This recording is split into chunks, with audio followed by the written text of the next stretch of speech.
please subscribe and don't forget to press the bell icon to get notified whenever we upload a new video.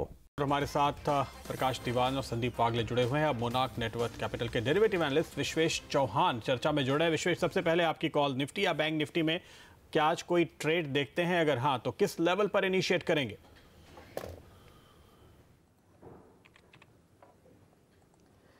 Good morning Pradeep सी, मेरा ऐसा मानना है कि आज जो ये थोड़ी सी ग्लोबल वीकनेस के कारण गैप डाउन ओपनिंग होने वाली है, वो कहीं ना कहीं बाइंग अपॉर्चुनिटी होनी चाहिए। बिकॉज निफ्टी मोर और लेस 10,300 10,600 रेंज में है, और आफ्टर अ फॉल जहाँ पे सारे ग्लोबल मार्केट में अच्छा पुल बैक आया, इंडियन मार्केट्स में वो पुल बैक नहीं दिखा गया। तो मेरा ऐसा मानना है अराउंड 10,460 470 50 ये जो 15-20 पॉइंट की रेंज है, अगर उसमें बाय किया जाए with 10,400 as a stop loss, तो मेरे हिसाब से पोस्ट वीकेंड मंडे ट्यूसडे तक आप 10,000 550 10,600 तक का टारगेट देख सकते हैं ऑन द निफ्टी। ऑलराइट, और आपके ट्रेडिंग आइडियाज क्या हैं विश्वेश आज के लिए?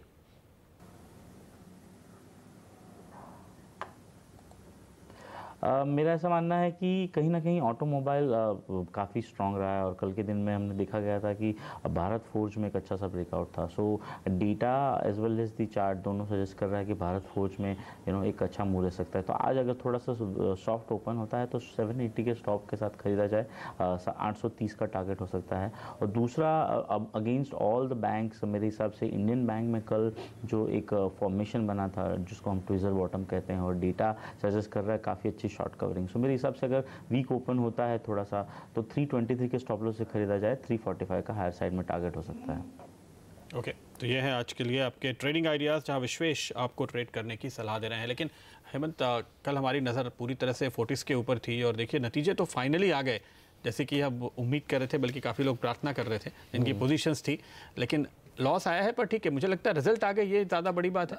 रिजल्ट तो आ गए 11:45 पर, जो एनएससी ने कहा था कि उस दिन के अंदर 15 मिनट पहले आने वाले हैं, तो उसके पूरे 15 मिनट पहले तो रिजल्ट तो आ गए। लेकिन ऑडिटर्स का बड़ा सवालिया निशान भी है। उन्होंने 3 सवाल उठा दिए हैं, और वो कह रहे हैं कि 500 करोड़ रुपए का जो लोन प्रमोटर्स को दिया गया, एक एंटिटी को दिया गया, वो बाद में प्रमोटर के पास पहुंच गए, और जो रिलेटेड पार्टी ट्रांजैक्शंस हैं उसके ऊपर सवाल है। तो ये रिजल्ट्स ऑडिटेड नहीं है, ऑडिटर्स ने इसके ऊपर हस्ताक्षर नहीं किए हैं, और रिजल्ट्स तो आ गए, ये बात तो सही है। तो कम से कम अब एफएनओ में तो ये स्टॉक रहेगा, और देखना ये है कि एनएससी इन रिजल्ट्स को मानता है क्या आप, क्योंकि ऑडिटर्स के बिना अप्रूवल के रिजल्ट हैं, तो रिजल्ट तो हैं, लेकिन ऑडिटर्स ने कहा है कि हम इसको साइन नहीं करेंगे इस रिजल्ट के ऊपर। सर, आपका व्यू क्या है, ये बताइए अब क्या होगा यहाँ से फोर्टिस के लिए? और सबसे इंटरेस्टिंग बात प्रदीप, जो आप भी बता रहे थे, 1% से कम की प्रमोटर्स की हिस्सेदारी हो गई है। यस बैंक के पास कुछ गिरवी रखे हुए शेयर हैं, वो उन्होंने अब तक नहीं बेचे हैं, वो भी बेच देंगे, तो क्योंकि ज़्यादातर हिस्सेदारी पूरी प्लेज थी, तो ये भी उससे घट जाएंगी।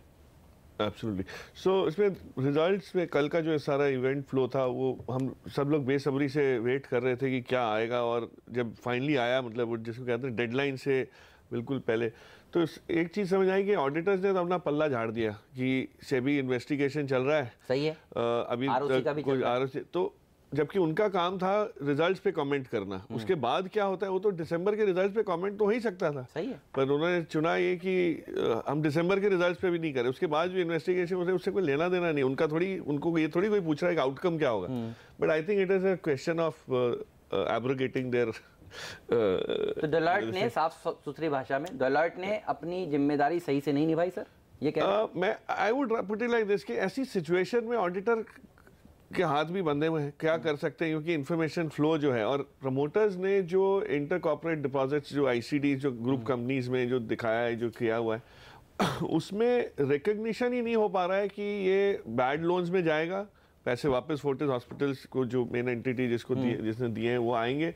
सो ये जो कंफ्यूजन ये है, उसमें तो क्वालिफाइंग स्टेटमेंट्स जब तक नहीं आपके पास आती तो ऑडिटर कुछ बता भी नहीं सकते। तो आई थिंक कोई रिस्पाइट नहीं है, the situation is as confusing as precarious. मतलब अगर कोई अटका हुआ है तो अभी भी अटका है, कोई इसके बाद आप सोचो कि स्टॉक चल जाएगा, ऐसा कुछ नहीं। हाँ, ये है कि एक रिलीफ टेक्निकली है कि एनएससी हो सकता है आपको थोड़ा सा कम स्ट्रिक्टली ट्रीट करें। ये तो आपके सामने नंबर है, आप उसमें से 500 करोड़ को एनपीए मानते हुए अपनी कैलकुलेशन कर सकते हैं एज एन एनालिस्ट। हाँ, पर उसमें कोई उसमें एब्सोल्युटली सो आप देखिए टॉप लाइन तो सेम रही जो पिछले साल रही थी इस 6 महीने की पीरियड की, और लॉस अच्छा खासा नया आपने वो जोड़ दिया, जबकि कंपनी को हम हमेशा ही कह रहे हैं कि एसेट बहुत अच्छा है, प्रॉफिटेबल है, वैल्यूएशन इसके अभी भी रीजनेबल है।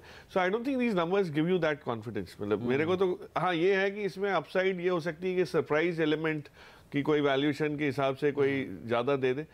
इतना रिस्क लेके आप इतने दिनों की नींद हराम करके कमाएंगे अगर, सही है, तो वो मजा है नहीं, वो लोगों को डिसाइड करता है। पिछले होली से बात चल रही है, पिछले होली से इस होली तक यही हो रहा है। एक पूरी देखिए पूरा साल निकल गया। अच्छा एक बात और बताइए कि ये प्रमोटर्स ने जो नंबर्स दिए हैं, इससे एक बात और समझ में आती है कि प्रमोटर्स नहीं चाहते ये शेयर एफएनओ के बैन से बाहर जाए,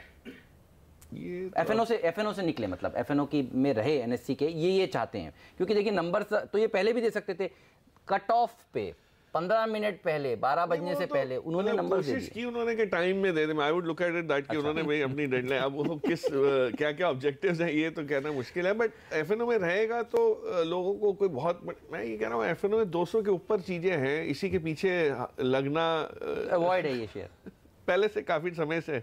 मैं बोलता आया हूँ कि अच्छे बड़े नाम जो इसमें आए, कुछ लोगों को लगा कॉन्फिडेंस कि अब वैल्यूएशन किकर कहीं कुछ है जो हमको नहीं समझ आ रहा, बड़े इन्वेस्टर्स को समझ आ रहा है।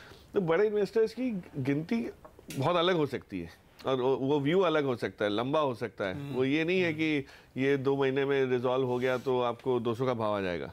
हो सकता है कि जो ले रहा है उसके बाद, लेने के बाद टर्न अराउंड हो, उसके बाद situation improve. So there could be so many, so don't copy people. मतलब मेरा कहने का मतलब ये है कि खास करके इस टाइप के स्टॉक्स में किसी और ने कुछ किया है तो आप भी उसके करके पीछे जो साइड कार इन्वेस्टिंग जो मैं आपके साथ हूँ बिल्कुल, और मेरा भी स्टैंड यही था कि ये lot of slips between the cup and the lip. Number तो आ गए प्रदीप, लेकिन मार्जिन, प्रॉफिट, सेल्स, हालांकि इससे कुछ फर्क नहीं पड़ता, ये तो चेंज ऑफ मैनेजमेंट वाला है मामला, नया मैनेजमेंट आएगा, नए तरीके से चलाएगा। लेकिन किस भाव पर डील होती है, अगर होती है कितना समय लगता है, ये भी देखने वाली डील होती है कि नहीं, कितने समय में होती है और किस भाव पे होती है, ये अनिश्चितता है। ये सवाल है जिनके जवाब के ऊपर अटकलें लगनी शुरू होंगी।